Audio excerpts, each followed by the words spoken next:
जिंदगी तो सिर्फ अपने कंधों पर जी जाती है, दूसरों के कंधों पर तो सिर्फ जनाजे उठाए जाते हैं।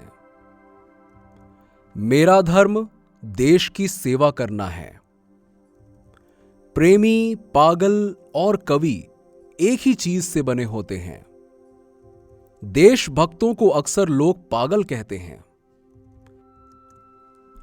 सूर्य विश्व के हर किसी देश पर उज्जवल होकर गुजरता है, परंतु उस समय ऐसा कोई देश नहीं होगा जो भारत के समान इतना स्वतंत्र, इतना खुशहाल, इतना प्यारा हो।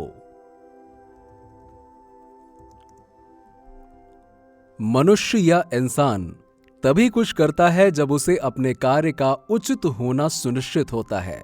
जैसा कि हम विधानसभा में बम गिराते समय थे, जो मनुष्य इस शब्द का उपयोग या दुरुपयोग करते हैं, उनके लाभ के हिसाब के अनुसार इसे अलग अलग अर्थ और व्याख्या दिए जाते हैं।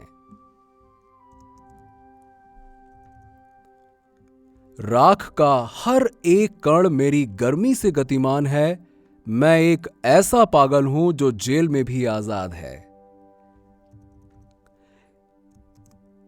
यदि बहरों को सुनाना है तो आवाज को बहुत जोरदार होना होगा। जब हमने बॉम्ब गिराया तो हमारा ध्येय किसी को मारना नहीं था। हमने अंग्रेजी हुकूमत पर बॉम्ब गिराया था। अंग्रेजों को भारत छोड़ना चाहिए और हमें आजाद करना चाहिए। किसी को क्रांति शब्द की व्याख्या शाब्दिक अर्थ में नहीं करनी चाहिए। जो लोग इस शब्द का उपयोग या दुरुपयोग करते हैं, उनके फायदे के हिसाब से इसे अलग अलग अर्थ और अभिप्राय दिए जाते हैं। कोई भी व्यक्ति जो जीवन में आगे बढ़ने के लिए तैयार खड़ा हो, उसे हर एक रूढ़िवादी चीज की आलोचना करनी होगी, उसमें अविश्वास करना होगा और चुनौती भी देना होगा। किसी भी इंसान को मारना आसान है, परंतु उसके विचारों को नहीं। महान साम्राज्य टूट जाते हैं, तबाह हो जाते हैं, जबकि उनके विचार बच जाते हैं। जरूरी नहीं था कि क्रांति में अभिशप्त संघर्ष शामिल हो। यह बॉम्ब और पिस्तौल का पंथ नहीं था। आमतौर पर लोग जैसी चीजें हैं उसके आदी हो जाते हैं और बदलाव के विचार से ही कांपने लगते हैं। हमें इसकी निष्क्रियता की भावना को क्रांतिकारी भावना से बदलने की जरूरत है। जो व्यक्ति विकास के लिए खड़ा है, उसे हर एक रूढ़िवादी चीज की आलोचना करनी होगी, उसमें अविश्वास करना होगा तथा उसे चुनौती देनी होगी।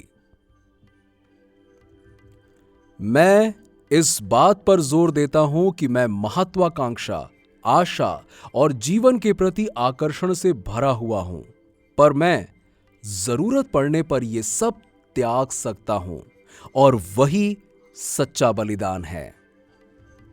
इंसान तभी कुछ करता है जब वो अपने काम के औचित्य को लेकर सुनिश्चित होता है, जैसा कि हम विधानसभा में बॉम्ब फेंकने को लेकर थे। कानून की पवित्रता तभी तक बनी रहती है जब तक कि वो लोगों की इच्छा की अभिव्यक्ति करे। मैं एक मानव हूं और जो कुछ भी मानवता को प्रभावित करता है, उससे मुझे मतलब है। जिंदा रहने की ख्वाहिश कुदरती तौर पर मुझ में भी होनी चाहिए। मैं इसे छिपाना नहीं चाहता, लेकिन मेरा जिंदा रहना एक शर्त पर है। मैं कैद होकर या पाबंद होकर जिंदा नहीं रहना चाहता। दिल से निकलेगी ना मरकर भी वतन की उल्फत। मेरे सीने पर जो जख्म है सब फूलों के गुच्छे हैं। हमें पागल ही रहने दो, हम पागल ही अच्छे हैं।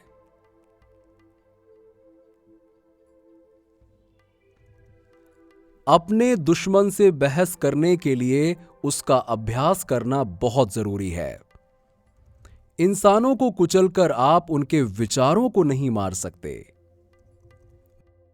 क्रांति लाना किसी भी इंसान की ताकत के बाहर की बात है। क्रांति कभी भी अपने आप नहीं आती। बल्कि किसी विशिष्ट वातावरण, सामाजिक और आर्थिक परिस्थितियों में ही क्रांति लाई जा सकती है। बुराई इसलिए नहीं बढ़ रही कि बुरे लोग बढ़ गए हैं, बल्कि बुराई इसलिए बढ़ रही है क्योंकि बुराई सहन करने वाले लोग बढ़ गए हैं। हमें यह स्पष्ट करना चाहिए कि क्रांति का मतलब केवल उथल-पुथल या एक प्रकार का संघर्ष नहीं है। क्रांति आवश्यक रूप से मौजूदा हालातों के पूर्ण विनाश के बाद नए और बेहतर रूप से अनुकूलित आधार पर समाज के व्यवस्थित पुनर्निर्माण का कार्यक्रम है। अहिंसा को आत्मबल के सिद्धांत का समर्थन प्राप्त है, जिसमें अंततः प्रतिद्वंदी पर जीत की आशा में कष्ट सहा जाता है। लेकिन तब क्या हो जब ये प्रयास अपना लक्ष्य प्राप्त करने में असफल हो जाए? तभी हमें आत्मबल को शारीरिक बल से जोड़ने की जरूरत पड़ती है, ताकि हम अत्याचारी और क्रूर दुश्मन के रहमो करम पर निर्भर नहीं रहें।